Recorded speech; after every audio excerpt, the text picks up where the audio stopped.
back to a really vivid memory. Got it? Okay, now try to remember what you had for lunch 3 weeks ago. That second memory probably isn't as strong. But why not? Why do we remember some things and not others? And why do memories eventually fade? Let's look at how memories form in the first place. When you experience something, like dialing a phone number, the experience is converted into a pulse of electrical energy that zips along a network of neurons. Information first lands in short-term memory, where it's available from anywhere from a few seconds to a couple of minutes. It's then transferred to long-term memory through areas such as the hippocampus and finally to several storage regions across the brain.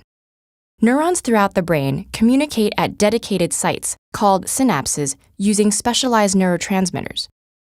If two neurons communicate repeatedly, a remarkable thing happens.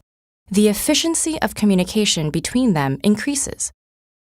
This process, called long-term potentiation, is considered to be a mechanism by which memories are stored long-term.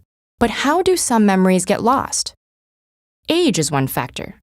As we get older, synapses begin to falter and weaken, affecting how easily we can retrieve memories.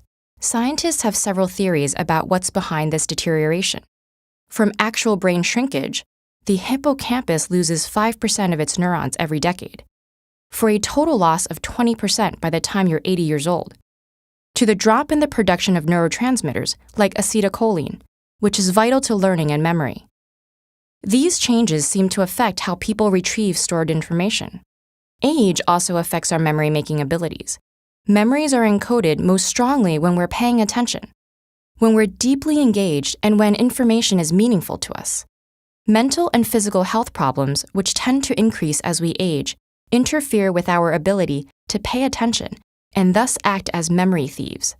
Another leading cause of memory problems is chronic stress.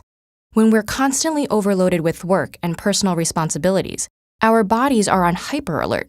This response has evolved from the physiological mechanism designed to make sure we can survive any crisis. Stress chemicals help mobilize energy and increase alertness.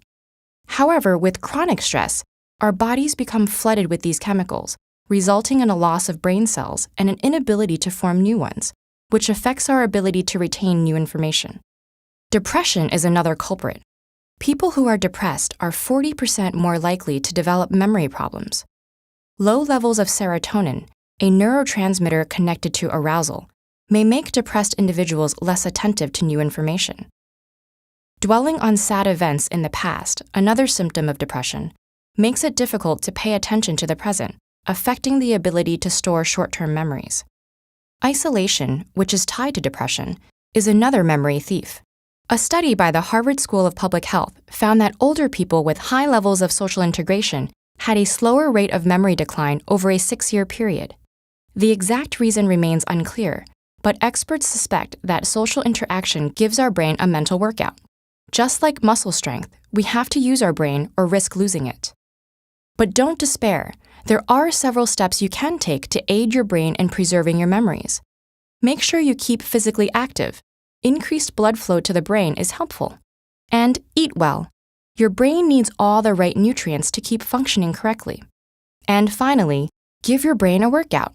Exposing your brain to challenges like learning a new language is one of the best defenses for keeping your memories intact.